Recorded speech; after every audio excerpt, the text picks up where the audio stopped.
Welcome to you all at my YouTube channel study time with SK. Hello, this is Sonali Kumari और इस video में हम cover करने वाले हैं BSHF 101 के MCQ questions from question number 201 to question number 220।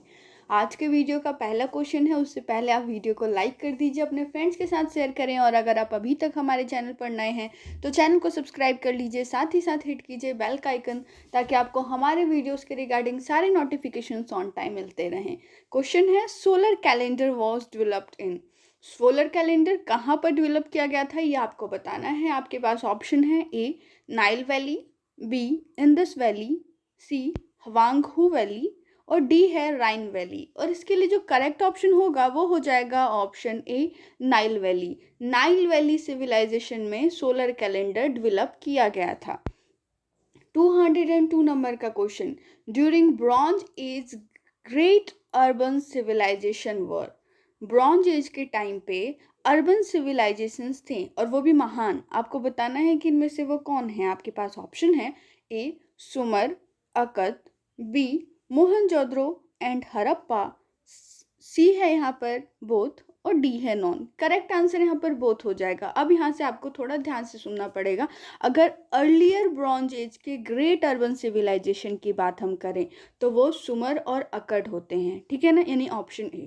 और अगर लेटर की बात करें, लेट ब्रॉन्ज एज टाइम की बात करें हम, तो वहाँ पर मोहनजोदड़ो और हड़प्पा, तो ये चारों ही जो आप देख रहे हो ना अर्बन सिविलाइजेशंस के ही हैं, लेकिन अलग अलग टाइम के हैं। 203 नंबर का क्वेश्चन यहाँ पर अब आपके सामने, ancient knowledge of architect called. जो एंशियंट नॉलेज है, जो पुराना प्राचीन ज्ञान है आर्किटेक्ट का, वो उसे क्या कहा जाता है ये आपको बताना है। आपके पास ऑप्शन है ए शल्वसूत्र, बी चरक संहिता, सी सुश्रुत संहिता और डी है नॉन। करेक्ट आंसर यहाँ पर ऑप्शन ए हो जाएगा शल्वसूत्र। आपको पता है कि शल्वसूत्र नाम की एक बुक है जिसके अंदर सारे जो ज्योमेट्री से रिलेटेड फॉर्मूलाज हैं, आर्किटेक्ट से रिलेटेड उसके अंदर चीज़ें हैं, फॉर्मूला है, पैटर्न है, ये सारी चीज़ें शल्वसूत्र के अंदर है। और जो एंशिएंट नॉलेज है आर्किटेक्ट का उसे शल्वसूत्र कहा जाता है। 204 नंबर के क्वेश्चन पे आ जाते हैं, stratification and formation of social hierarchy. एक समाज के अंदर स्ट्रेटिफाई हो जाना, समाज का सोशल हायरार्ची आ जाना, जैसे कि प्रथम नंबर पर ये वाला जो वर्ग है वो होगा, फिर द्वितीय नंबर पे ये वाले वर्ग, तृतीय नंबर पे ये वाले वर्ग। तो जो वर्गीकरण है हमारे समाज का वो किस टाइम पे हुआ था ये आपको बताना है। आपके पास ऑप्शन है A stone age, B bronze age, C iron age and D is ice age. Correct answer यहाँ पर ऑप्शन बी हो जाएगा ब्रॉन्ज एज। ब्रॉन्ज एज में समाज का स्ट्रेटिफिकेशन शुरू हो गया था। आगे बढ़ते हैं 205 नंबर के क्वेश्चन की तरफ।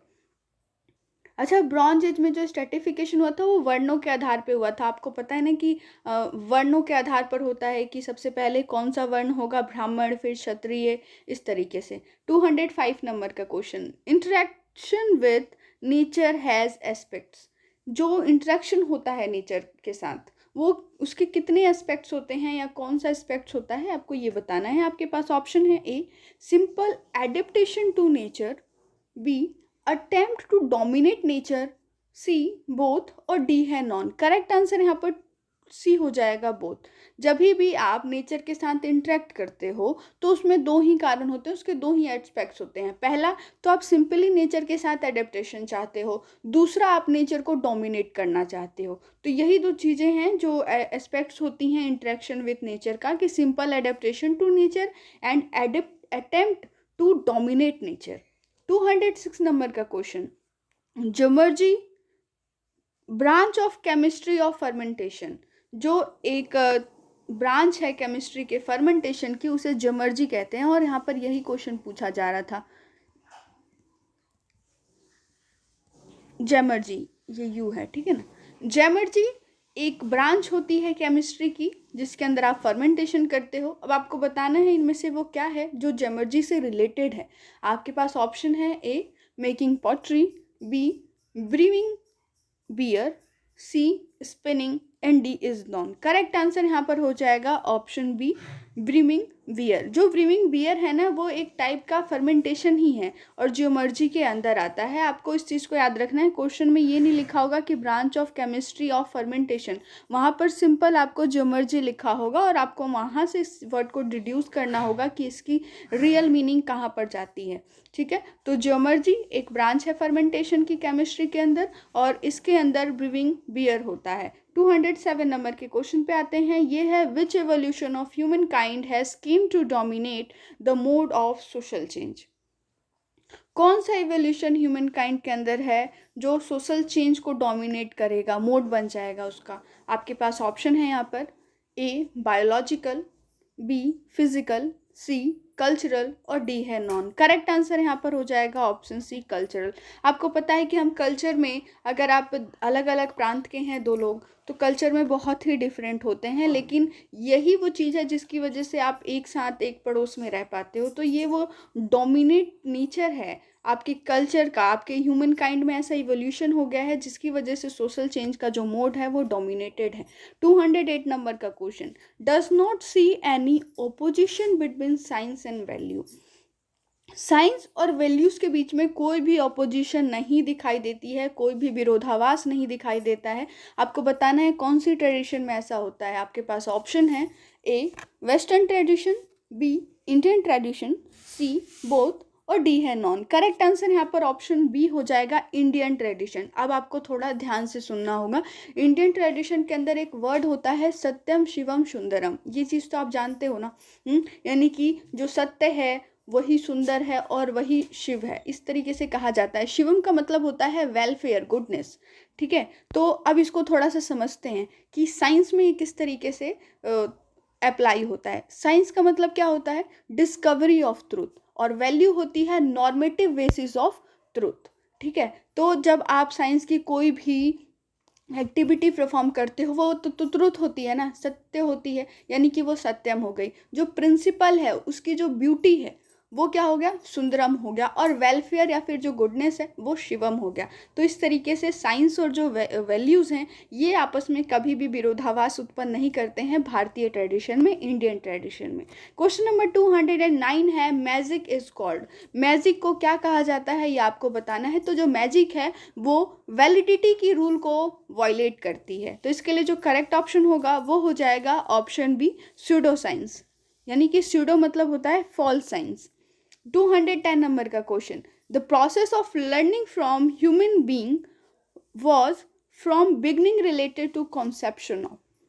जो ह्यूमन बीइंग के लर्निंग का प्रोसेस है वो किससे रिलेटेड है और कहाँ से शुरू होता है। आपके पास यहाँ पर ऑप्शन है, A nature, B spirit, C super natural और डी है all of these. Correct answer यहाँ पर ऑप्शन डी हो जाएगा, ऑल ऑफ दीज। क्यों, देखो नेचर, स्पिरिट और सुपर नेचुरल्स, इन सब से ही ह्यूमन बीइंग की जो लर्निंग है वो शुरू हुई थी। 211 नंबर का question, the use of dash indicates for reaching change in economy. किस चीज़ के यूज से ये इंडिकेट करता है कि जो इकोनॉमी है वो अब चेंज हो रही है। आपके पास ऑप्शन है, A labour, B energy, C money और डी है गुड्स। और इसके लिए जो करेक्ट ऑप्शन होगा वो हो जाएगा ऑप्शन सी मनी। जब मनी का यूज़ बढ़ता है ना तो इससे इकोनॉमी और थोड़ी बूस्ट होती चली जाती है और इससे ये इंडिकेट होता है कि मनी, जो इकोनॉमी है वो अब चेंजेस की तरफ बढ़ रही है मनी के यूज़ पे। 212 नंबर का question, the thinking ability in human being is possible due to their. जो थिंकिंग एबिलिटी है, सोचने की क्षमता है ह्यूमन बीइंग की, वो पॉसिबल हुई है किसके कारण। आपके पास ऑप्शन है, A critical capacity, B adjustive behaviour, C both और डी है नॉन। करेक्ट आंसर यहाँ पर हो जाएगा option B, both. Critical capacity और इसके बाद जो एडजस्टिव बिहेवियर है ह्यूमन बीइंग का, इसी की वजह से जो थिंकिंग एबिलिटी है वो पॉसिबल हो पाई है। 213 नंबर का क्वेश्चन अब आपकी स्क्रीन पर, chief characteristics of the Renaissance way of thinking. Renaissance के टाइम पे एक अलग ही टाइप की सोचने की जो क्षमता है या फिर जो प्रक्रिया है वो शुरू हो गई थी। आपको बताना है कि वो किस टाइप की थी। आपके पास ऑप्शन है, A religious, B humanism, C both और डी है नॉन। करेक्ट आंसर यहाँ पर ऑप्शन बी हो जाएगा ह्यूमनिज्म। मानवता की तरफ सोचने की जो क्षमता है, जो तरीका है, वो चला गया था रेनेसा के टाइम पे, और ये उसका कैरेक्टरिस्टिक बन चुका था रेनेसा का, कि रेनेसा के टाइम पे जो थिंकिंग का जो तरीका था वो ह्यूमनिज्म की तरफ था। आपके पास 214 नंबर का question, Italian humanist of 15th century. 15th century के एक आपको इटालियन ह्यूमनिस्ट का नाम बताना है। आपके पास ऑप्शन है यहाँ पर, ए पिको डेला मिरेंडोला, बी बेबलोनियन, सी शेक्सपियर और डी है वैन हुटन। इसके लिए जो करेक्ट ऑप्शन होगा वो हो जाएगा ऑप्शन ए पिको डेला मिरेंडोला। ये जो है इन्होंने 900 थीसिस लिखी हैं और ये एक इटालियन ह्यूमनिस्ट हैं और इन्होंने ह्यूमन से रिलेटेड बहुत सारी चीज़ें लिखी हैं। उनके कुछ लाइन मैं आपको बताती हूँ यहाँ पर। There is nothing wonderful than man, ये इनका मानव के बारे में, ह्यूमन के बारे में कहना है। एक और है, a great miracle a man is the most fortunate in creatures. जो जितने भी क्रिएचर्स हैं हमारी धरती पर, उसमें सबसे फॉर्चुनेट जो है वो मैन है। मैन जो है वो एक मिरेकल है, एक ग्रेट मिरेकल है, ये भी इनका कहना था। और एक और बात की मतलब पूरे विश्व में मैन से ज़्यादा वंडरफुल चीज़ कुछ है ही नहीं। 215 नंबर का question, first printed book in Europe में या फिर कहीं पर भी पहली प्रिंटेड बुक कौन सी है, ये आपको बताना है पूरी दुनिया के अंदर। आपके पास ऑप्शन है, ए गुटेनबर्ग्स बाइबल, बी गीता, सी हेलमेट और डी है मालगुडी डेज। और इसके लिए जो करेक्ट ऑप्शन होगा वो हो जाएगा ऑप्शन ए गुटेनबर्ग्स बाइबल। गुटेनबर्ग्स बाइबल की जो छपाई है वो 1456 में हुई थी। आप बता सकते हो कि कितना पीछे का टाइम है ये। 1456 ईस्वी में गुटेनबर्ग्स बाइबल नाम की बुक आई, जो पहली प्रिंटेड बुक थी यूरोप के अंदर। अगले क्वेश्चन पे आते हैं, 216 में, theme of writings during Renaissance. Renaissance के टाइम पे राइटिंग के कौन से थीम थे, ये आपको बताना है। आपके पास ऑप्शन है, ए रिलीजियन, बी पाइची, सी एस्थेटिज्म और डी है all of these. Correct answer यहाँ पर हो जाएगा option D, all of these. Question number 217 पे आ जाते हैं और ये है, अच्छा थोड़ा सा मैं आपको इसकी मीनिंग भी बता देती हूँ। 2016 के अंदर रिलीजियन का मतलब आप समझते हो थोड़ा सा धार्मिक, पेइटी का मतलब होता है धर्मपरायणता, एस्थेटिज्म का मतलब होता है संन्यास या तपस्वी की बातें, और एंटी क्लैरिकल भी थी उनकी जो थीम थी वो। आगे बढ़ते हैं 217 नंबर के क्वेश्चन की तरफ। Renaissance supreme achievement was in. Renaissance का सुप्रीम अचीवमेंट क्या था, ये आपको बताना है। आपके पास ऑप्शन है यहाँ पर, ए आर्किटेक्ट, बी पेंटिंग, सी हिस्ट्री और डी है स्कल्पचर्स। और इसके लिए जो करेक्ट ऑप्शन होगा वो हो जाएगा ऑप्शन बी पेंटिंग। रेनेसा का सुप्रीम अचीवमेंट पेंटिंग था।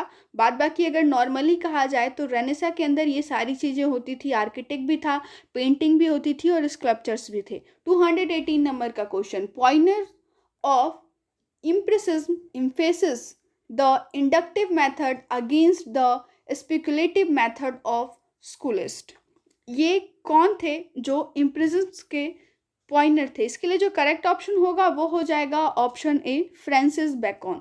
ये क्वेश्चन आया हुआ है। और अगर हम बात करें लियोनार्डो दा विंसी का, तो लियोनार्डो दा विंसी जो हैं ये एक पेंटर थे रेनेसा के पीरियड के और इन्होंने फेमस पेंटिंग मोनालिसा बनाई थी। आगे बढ़ते हैं क्वेश्चन नंबर 219 की तरफ। ये है, who was burn for thesis the infinite universe had inspired. Thesis का हेयरिस का मतलब होता है अगेंस्ट करना। इस वर्ड का मीनिंग है अगेंस्ट में चले जाना। तो ऐसे कौन थे जिन्हें जला करके मारने की सज़ा दी गई थी चर्च के तरफ से, कि उन्होंने जो यूनिवर्स का मॉडल वहाँ पर ऑलरेडी सभी मान रहे थे उसका अगेंस्ट किया था। अब थोड़ा सा यहाँ पर आपको सुनना पड़ेगा। यूनिवर्स का मॉडल, वो मॉडल जिसे सभी मानते थे उस वक्त यूरोप में और जर्मनी में, वो मॉडल था जो एरिस्टोटल ने बनाया था, जो टॉलमी का मॉडल था, जिसके अंदर अर्थ सेंटर पे होती है और सन उसका चक्कर लगा रहा होता है। लेकिन अगर आप दूसरी तरफ बात करें, जिस मॉडल पे हम अभी विश्वास करते हैं, ये कोपरनिकस का मॉडल है, ये एरिस्टोकस का मॉडल है। एरिस्टोकस और एरिस्टोटल दोनों में बहुत डिफरेंस है। एरिस्टोकस यानी कि वो व्यक्ति जिसने पहली बार ऐसा मॉडल दिया जिसमें पृथ्वी अपनी धुरी पर सूर्य के चक्कर लगाती है और सूर्य मध्य में स्थित है। कोपरनिकस ने भी ऐसा ही मॉडल दिया। उनके मॉडल में 6 और प्लैनेट्स थे। जो अपने अपने ऑर्बिट पे रिवॉल्व हो रहे थे, और सन जो था वो बीच में था, सेंटर में था। और इसी मॉडल को, जो एरिस्टोटल का मॉडल है, जो टॉलमी का मॉडल है, उस मॉडल को इन्होंने अगेंस्ट किया था, उस मॉडल की आलोचना की थी, और जिसकी वजह से चर्च ने उन्हें जलाकर मारने की सज़ा दी थी। आपके पास यहाँ पर ऑप्शन है, और इसके लिए जो करेक्ट ऑप्शन होंगे वो ऑप्शन ए हो जाएगा, जुडानो ब्रूनो। जुडानो ब्रूनो को ही ये सज़ा दी गई थी। आपको अगर इसको लर्न करना है तो इसका एक ट्रिक है, ब्रूनो का मतलब, ब्रूनो में तो थोड़ा सा साउंड है वो बर्न्ट का आ रहा है, इस तरीके से आप याद रख सकते हो। 222 नंबर का क्वेश्चन है, आज के वीडियो का लास्ट क्वेश्चन है। Who discover the process of blood circulation from the heart to all parts of body and back again? किसने ये डिस्कवर किया कि जो ब्लड है वो किस तरीके से सर्कुलेट करता है ह्यूमन बीइंग के अंदर, की हार्ट से सभी पार्ट्स में ब्लड जाएगा और फिर हार्ट के पास ही सारा ब्लड आ जाएगा? तो इसके लिए जो करेक्ट ऑप्शन होगा वो हो जाएगा option D, William Harvey. William Harvey ने ये डिस्कवरी की थी ब्लड सर्कुलेशन की। तो ये तो था आज का वीडियो, जहाँ पर आपने question number 201 to question number 220 देखा।